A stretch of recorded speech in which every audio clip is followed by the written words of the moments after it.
Ladies and gentlemen, welcome to the podcast, The Joyful Frugalista, and now here's your host, Serena Bird. This podcast is brought to you by The Joyful Fashionista, an online marketplace for buying and selling second-hand and sustainable clothing. Make cash selling as you declutter or buy sustainable and fabulous fashion. Yuma Frugalistas, and welcome. Today I have a very special guest, and of course all of my guests are special. But my guest today is someone who loves property perhaps even more than I do, and he's going to be a wealth of knowledge when it comes to property investing. Before I introduce him, I have a favour to ask. If you love this podcast as much as I do creating it, please pay it forward by following it. Even better, share it with your friends, and I really love comments. Your support is what motivates me to keep me going. My guest today is Luke Harris. Luke has an extraordinary depth and breadth of personal experience across business, property, and investing, covering more than 2 decades. Today, Luke continues to grow significant wealth through his personal portfolio and for his clients at The Property Mentors, a Melbourne-based agency that helps clients develop the skills, mindset and knowledge to grow their property portfolio. Luke's personal why is to help members reach financial freedom through property so they can go on to successfully fulfill their own dreams and ambitions.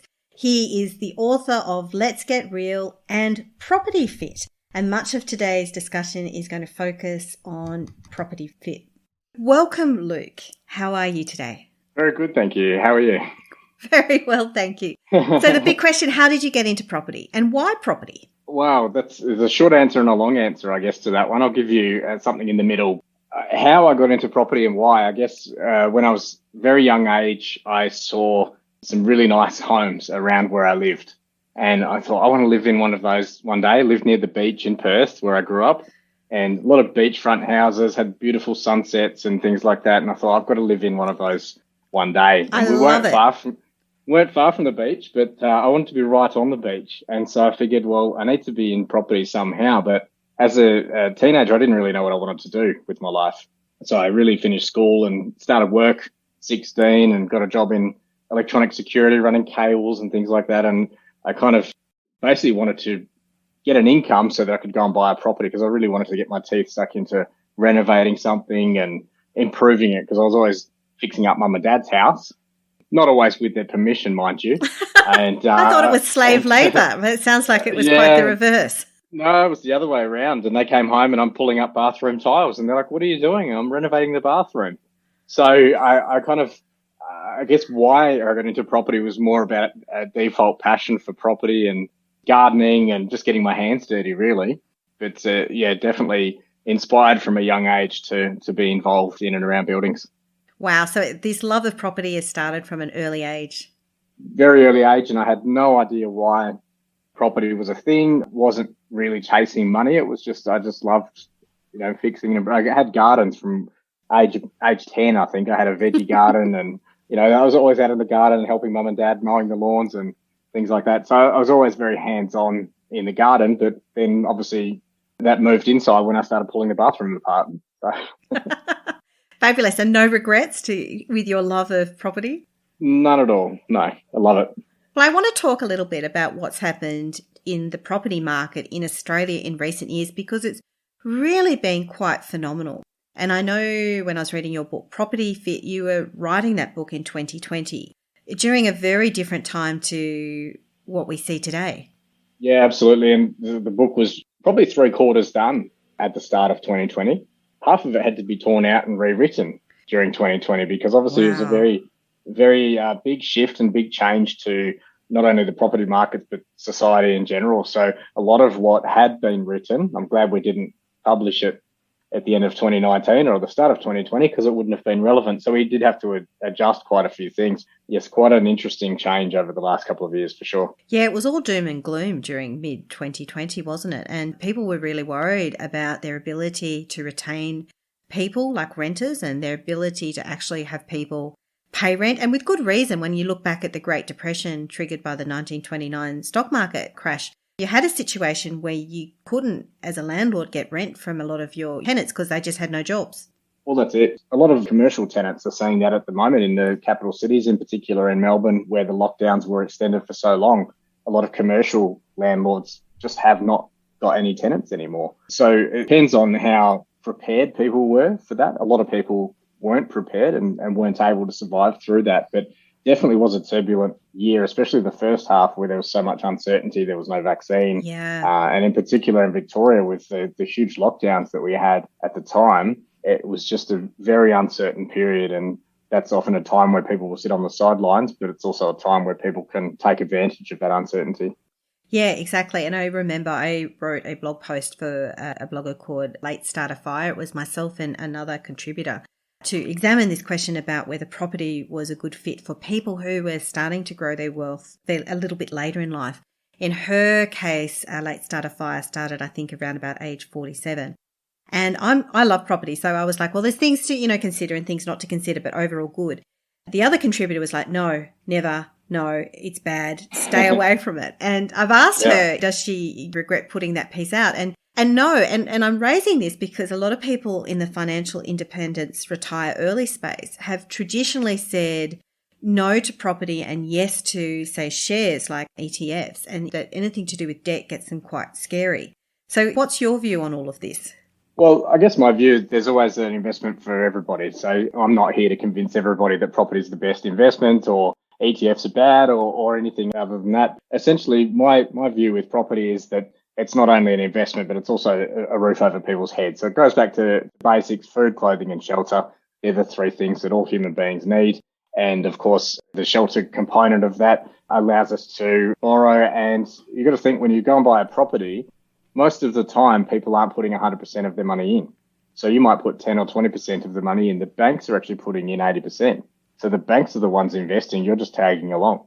And you might choose the property and get the loan, but the bank's putting most of the money in. So if the bank's willing to put such a large chunk of money in, that's showing the strength of the underlying asset. If the banks are happy to lend up to 90% even on a residential home, whether it's an apartment, townhouse, or house and land, whatever it is, if the banks are putting 90% of their own money in, that gives me confidence that the underlying asset is good quality. Because, of course, if it was the other way around and I had to put 90% in and the banks would only put 10%, maybe then I'd be a little bit more worried. That's a good way of looking at it, because it's a bank or financial institution's ability to lend that really ultimately tells you whether it's a good investment or not the showy sales pitch. Well, that's exactly right. And look, the way I look at it is I'm not the smartest person on the planet. Banks and finance lending institutions, they've got teams of lawyers and researchers and all sorts of people that, in my view, are smarter than me. And they'll, of course, look at me as a risk and whether I'm a good risk for borrowing that money. But they'll also be looking at the property. And most property investors, they'll be looking at the property only. But you've got to think from the bank's perspective, they're putting most of the money in. They're not looking just at the property. They're also looking at you. So if they tick off the property as a good investment, fine. Then they tick off you. If they happen to lend you the money, most of the time it shows that you're onto a good thing. That's a great way of looking at it. And as someone who's gone through the process so many times, what are some tips for people looking to get a loan to buy a property? Are there some things that you do that put you in a really good position to get a loan? Absolutely. Look, there's a number of things that when I was first starting out, I had 2 or 3 properties and I couldn't get any more. And this is what a lot of people get stuck with. And why people get turned off by investing after a while is because their portfolio is not growing fast enough and they want to buy another property, but the banks are saying no. And so many, you go on internet forums and all of that sort of part of the internet. If you want to delve into that, you can see all sorts of people asking, I've got 3 properties. How do I get more? I want to keep buying and building the portfolio. The problem with that is that people are buying often the wrong properties and they're not fitting the properties into a long-term plan. And so people get stuck with finance because they haven't mapped out their finance plan and their finance strategy, and they haven't mapped out the property plan and the property strategy to go with that. For people starting out, I'd be recommending speaking to a mortgage broker that specializes in investor lending, and going down the street to your local real estate agent's mortgage broker that sits there on the weekends may not be the best person to give you investment lending advice, because buying a home, getting a mortgage broker or going to the bank, it's pretty easy to do.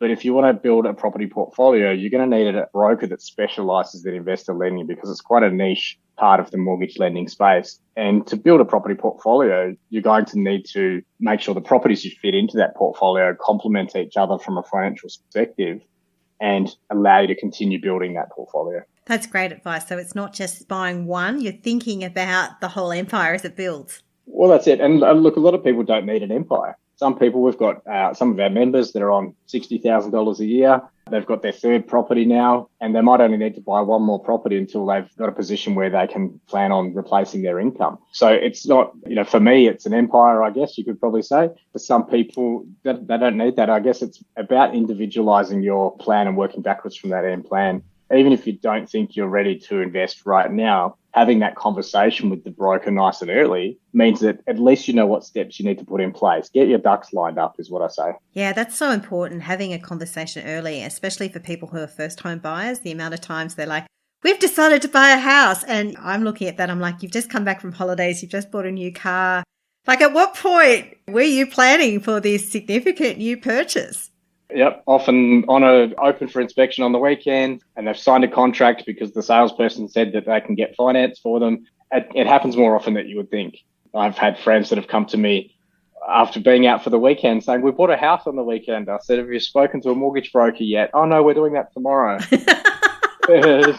You do that before. You should do that before, yes. And it's a good negotiating strategy too, because you always let slip to the real estate agent that, of course, you've already had a pre-approval and you are a solid contender. The amount of times I've bought a property where I haven't been the highest made the highest offer, but I've been the most credible offer. Yes. And that's the thing, is that knowing your finance capacity, knowing your borrowing capacity before you go in to put a contract in place is extremely powerful, and it can save you tens of thousands of dollars. Well, there's a tip right there of how you can save tens of thousands of dollars. And we haven't even got to the Frugalista tip yet. There we go. So obviously we were talking before about these last couple of years have just been crazy. This boom we've seen, particularly in the last year, and a lot of people who've just bought out of a whim pretty much, or perhaps out of fear as they've seen the market rising. There are interest rates that are forecast to rise. Do you have any advice for people who might have been in that situation of buying something, maybe paying a bit more than they had expected on a hot market? Yes, it depends on where you've bought and how much you've overpaid. We've been pretty lucky with a lot of the research that we do. We make sure that we're actually still buying below market, and even in markets that are a little bit overheated, we've been able to get some amazing deals for our members. But for people that sort of they feel like they may have stretched themselves a little bit far, the best conversation that you can have is with your broker. And obviously, if you're living in the property and you're paying the mortgage yourself, speak to your broker nice and early and discuss that. If you find that you could be having some financial difficulty, it's better to have the conversation than not have the conversation. So always be open and transparent. If you think that there's a problem on the horizon, don't wait for the problem to happen and then try and fix it afterwards. It's a lot easier to fix it before it happens. The other thing as well is, if you are an investor and you've got tenants in there, make sure you speak to your property manager on a regular basis to find out if there's any adjustments that can be made. I've got a situation. I've got some properties in WA at the moment, and just yesterday there's 6 apartments all in the same block, and the property manager contacted me and says, hey, we're putting the rents up a little bit. One of the tenants has come back saying, well, I shouldn't pay more because I've got no air conditioning and all the others do. And so I went back to the property manager and said, well, let's put air conditioning in for her if that's what she wants. So we're going now to put back the air conditioning in there and keep the tenant happy. And also we're able to put the rent up by an extra $10 a week because of that. So all of those little conversations about how can you improve the portfolio, those little things can really help you to keep the portfolio going. Could mean the difference of an extra $10 or $15 a week. So it might be something simple that the tenant wants. They might want a security door. They want the back gate fixed. These aren't necessarily big costs a lot of the time, but it will keep the tenant happy. And it means that when it comes time to do a rental increase, it might just be enough to keep the property in your control. What I'm hearing here is that you are far from being a slumlord, that you're someone who takes your landlord responsibilities seriously. And I'm saying this because people in Australia particularly love to hate a landlord. Well, I think that's true to a certain extent. That's partly driven by the back and forth with governments arguing about negative gearing and that political football or hot potato, whatever you want to call it. But I think the thing is that the rental markets have changed over the last 20 years, and people are living in rental properties for longer, and people are choosing to rent rather than buy. And there's a big shift in people, especially a millennial generation coming through, that people they're saying that don't want to buy a home. Like you were saying earlier, there's people that have this different approach to finance and investing and having enough money just to pay for your lifestyle needs and not really having any intention at all of buying a house. So from that perspective, the rental market and the tenant market has changed dramatically. People aren't looking to rent the crappy old house at the street where everybody knows that's the rental. When I was growing up, in any street you would drive past as I rode my bike to school, you would know which ones are the rentals. They were the really run down, poorly looked after ones. And so people now have accepted the fact that maybe I'm not going to buy a home. I'm happy to rent. I want to be a little bit more mobile. It's not because years ago it used to be financially people couldn't afford to buy. Now people might be able to afford to buy, but they're choosing to rent because they can move and change jobs and do whatever they want to do. And especially now, post-COVID, we're going to see a lot more people probably renting and having that flexibility because they can work from anywhere. They might live in Perth for a year. They might live in Brisbane for a year. Who knows? They might live in Italy for a year. And because they can work from home, they're happy to rent and just move around. And that really is going to change things a little bit. But at the end of the day, tenants are a little bit more demanding than they used to be before. And they want to have nice carpets and air conditionings and dishwashers and things that work. And they don't want to have things that work. I'm laughing because here in the ACT, it is a requirement. If you let out a house and you say, oh, the dishwasher's never worked, but are you okay with that? And they say, yeah, sure. There's a dishwasher there, and they come back in 6 months and say, I want a new dishwasher. You have to put it in. Absolutely. And so you should too, because I think tenants are looking for these really basic amenities. I mean, a dishwasher is really considered a basic amenity these days. Air conditioning, heating and cooling that works, hot water systems that work, all of the basic things that you would expect. If there's flushing toilets that don't flush and there's issues with things like that, they have to be fixed. And of course, the legislation around this, there was huge changes in about May last year in Victoria, and all of the other states are starting to follow suit. And these are the biggest rental reforms for the last decade or more. That means that the overall quality of investment properties or rental properties in Victoria has to improve. So safety standards, fire and smoke standards, and just general standards for the quality of properties. Gone are the days where you could rent out your demolition site that has holes in the floor and dangerous handrails and things like that. You can't do that anymore. You're just not going to get away with it. And finding a property manager that will take on that property is going to get harder and harder. So the overall quality is improving, and tenants have got a lot more protections than they ever have before around the country. And that's only going to increase and get more strict as time goes on. I think it makes good business practice as well. Like, I think when you are acting with integrity as a landlord, you will attract good tenants to you, and you'll attract good property managers, because who wants to be a property manager for a landlord who refused to do basic maintenance? Well, exactly. And the risk is actually on the property manager. The property manager knows that their landlord isn't fixing, especially safety items, then that can come back on them for not doing that. So a lot of the time people will find their property manager's just going to send them a nice letter and say, sorry, we can't manage the property for you. And so that whole market is changing, and I think that it is good to be proactive. If you look after your tenants, they're going to stay in the property longer. They're going to enjoy being there. Some of my tenants have been in those properties for 6 or 7 years or more, and when they need something, it's not because they're trying to get something out of us. They're just saying, hey, the carpet's looking a bit messy, or can we get some new paint on the property? And some of the tenants have actually asked if they could paint the properties themselves. Wow. Have they done a good job? One example, we actually bought the paint for them. We gave them a Bunnings voucher actually and said, here, you buy the paint with our Bunnings voucher and then you can go and paint it yourself. And they got to choose the colours, and they put new curtains up and all of those sorts of things. And they're more than happy. That was about 3 or 4 years ago now. And they're still there and they love it, and they're happy they could paint some of the walls blue, and they're treating it as their home. And I think that's what some investors need to understand. It's actually somebody's home. It's not just an investment on its own.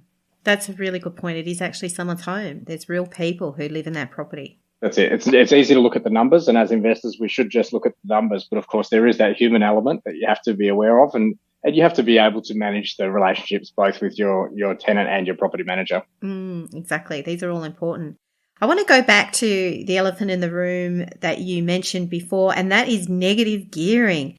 Gee, that gets a bad rap. For a long time, like a lot of the literature on property investing sort of was like, everything needs to be, positive cash flow. Everything needs to be positively geared. And I was quite relieved in your book that you had some really sound advice on this. What do you do personally, and what do you advise your clients in relation to negative and positive gearing? Yeah, look, I don't know about an elephant in the room. Maybe it is. I don't know, but I think for some people it is, and it is a political thing, negative gearing, and whether we're giving tax benefits to property investors and these greedy landlords. I think at the end of the day, what it comes down to is that, well, there's a couple of points to cover, but essentially, if property investors like you and I didn't have investment properties, if you look at the state housing or commission, housing commission houses around the country, they're not the best quality. Being a landlord, the government is not very good at. If it wasn't us doing that, then the government would be responsible for doing that. There's got to be some incentive for the private sector to invest in residential property. Otherwise, the government's responsible for doing it. Somebody has to provide rental accommodation, and there has to be an incentive to do that. So if you're a business owner and you've got a car or a laptop or a mobile phone, you can depreciate those items because you need those to generate your income.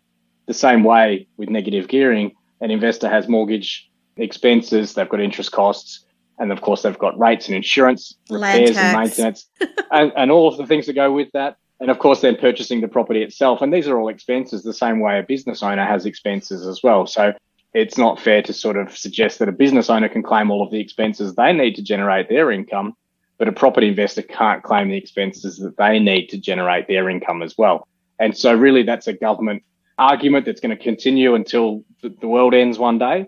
The government's always going to disagree on that. It's always going to be a hot topic. And it's an election year this year, so I'm waiting to see whether this comes up again. Yes, I've got my comments on that as well, which we'll talk about. But I think from my perspective, in reality, negative gearing really is just a tax treatment. It's not a property. Positive gearing is not a property. A positive geared property is not a property. It's a tax treatment. So let's say, for example, we're looking at two properties side by side. We've got one property that's negatively geared, one property that's positively geared. For example, the positively geared one, I might have put down a 30% deposit. And the negatively geared one, I might have just put down a 5% deposit and got a 95% loan. So therefore, my interest cost goes up. They're rented for the same amount, but because I've put more money into this one, of course, it's becoming positively geared. Yeah. So that's just the tax treatment of this. And you could have two properties side by side. One's an older property, one's a new property. The new property, they're rented for the same, they cost the same. The new property is going to give you tax depreciation benefits where you can claim that as a loss on your tax as well, which might turn that property into a positively geared property at the end of the financial year. And so the tax treatment is really going to change. And the thing is that people might have a positively geared property because over time the property is going to go up in value. The rent's going to go up in value over time. So it becomes positively geared. Now, if I refinance and pull out $100,000 of equity from that property, it might go back to becoming negatively geared. And so that's a tax treatment based on the financial situation of the property, not the property. I can never drive down the street and go, that's negatively geared property. That's a positively geared property. So I think that actually, I think the terminology gets thrown around quite a bit in the media. It gets thrown around quite a bit by, I guess, property companies talking about positive and negatively geared. And there's people who say, don't ever buy a property unless it's positively geared. And you should never buy negatively geared. But it really comes down to your own financial situation. And so nobody should really be taking investment advice from general information. Of course, our conversation today, nobody should be taking investment advice from this conversation. This should all be... I forgot to do the disclaimer, so we'll reiterate that. This is not financial advice. No, it's not. Look, this is general information, and you should just be discussing your own situation with your own advisors, your own broker, your own accountant and financial planner, and of course your property mentor if you've got one. But making sure that you've got your own tailored plan. Don't just listen to the general information that's out there. It's general information for a reason. And you'll hear people talking about negative and positively geared properties.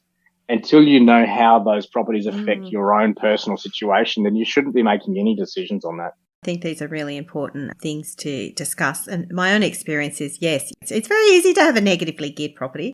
You just spend too much money on it and you get a not particularly good product from a bank and pay too much back on it. And bingo, you have a negatively geared property. We did actually buy a positively geared property in December 2017. And I say that because I was a bit shocked when I did the numbers that it did add up. Now, the property itself was terrible. Like when I remember walking in for the inspection and someone walked out before me shaking their head and laughing about how bad it was. Now, the tenants were quite happy there. Yep. It was a low-income area. But we sold it actually last year for various reasons, mainly because we knew that it would need essential renovations and we were no longer at that stage where we wanted to do it. But on paper, it was a great investment, but a lot of people wouldn't look at it because it didn't look nice. Yes. Yeah, there's plenty of the ugly duckling properties out there, and some of my properties, the ugly duckling ones that don't have necessarily a great street appeal, they're performing really well. Again, this is why you can't essentially judge a book by its cover, and both you and I have written books with really nice covers, but mine's pink. But you can't judge a book by its cover, and essentially that's why people look at a property, they go, I don't like it, or needs work. But sometimes when you look at the numbers, you find that property is actually going to perform well, because if people aren't interested in buying it, it means that you can negotiate on your price. So sometimes that can be a good outcome. At the same time, obviously in my book, Property Fit, we're talking about fitting the property into your overall plan. And to take on a property like that needs repairs and maintenance, that can be a cash flow drain that can actually stop you from buying the next one or from doing other things. So always need to be mindful of the financial commitment and the time commitment for a property like that. Yeah, well, thankfully it wasn't a money pit, but we have now sold it. But I want to ask a final question, and that is, do you have a Frugalista tip? A Frugalista tip. Look, one of the probably best tips that I can give is negotiating. Now, I know we've sort of talked about a bunch of different tips. I've probably got 100 tips. If I sat down for an hour, I could go through. But negotiating is something that can give you a really good hourly rate. Let's say, for example, if you know how to negotiate on a property, for example, let's say at your job, you might earn $40 an hour at your job. And negotiating on a property, if you know how to negotiate and you know what the vendor is trying to achieve, and you can create a win-win situation, then negotiating can be one of the highest paying jobs out there. And if you know, for example, if you know the vendor situation, and there's ways of finding out how to get that information, extract that information from the agent. If you know the vendor situation and you can put together a deal that actually links up with the vendor situation, they might be looking for a fast settlement. And if you're in a financial position to be able to offer a fast settlement, that's something that you can offer and, potentially save tens of thousands of dollars. So just by learning how to negotiate and how to put and structure a deal together can save you tens of thousands of dollars. And that can all be done in the space of half an hour, where your hourly rate could be $10,000 or $20,000 versus $40 in your job. So that's definitely a tip for people. The other tip, if I was going to add a second one, would be to get on top of your finances and know where your money is. Know where your money goes. And if you're not doing a budget, make sure that you do have a budget. Know where your money goes and don't spend more than you earn. Well, the banks are going to ask you for your budget when you buy a property. They're going to ask you for this. So it's good to have one before they ask and to be able to demonstrate that you are actually following that. Having it is one thing. Like you said, following it is the key. You've got to make sure that you're following it. And if you're not spending more than you earn, then you should be fine. But of course, knowing where your money goes, knowing where your money is and where it goes is a huge step, because a lot of people just go day to day, week to week, month to month, and they find that they're not getting ahead. It's because you don't analyze where your money is. If you're not reviewing it, you can't improve it. So take that time out. You give your employer or your business 40, 50 hours a week. Give yourself half an hour a week just to go through your finances, get an understanding of where your money's going. Learn where your super is. Super has now gone up to 10%. It's going up to 12%. So a significant portion of people's wealth and long-term financial planning is sitting in their super. Know where your super is. Know where it's invested. Learn about those things. Talk to your financial planner. Talk to your accountant. And maybe a few tweaks now could give you some insane results in 5, 10 or 15 years' time. So learn about these things that you're already doing, and that can give you some amazing results. Just to recap, know where all these things are to get insane results. And of course, we all want insane results. Thank you so much, Luke, for being my guest. So how can people find you? 2 ways. You can go to thepropertymentors.com.au and you can find the book, propertyfitbook.com.au. Lovely. Thank you so much once again. Thanks, Serena. Appreciate your time. You've been listening to The Joyful Frugalista with Serena Bird. And of course, sound has been by Neil Hadley. You could talk, and I would listen, I would understand. understand your mind. Oh, I long to be with you, walking toward the sea, and the times when I'm lonely, you could be the one to comfort me every day.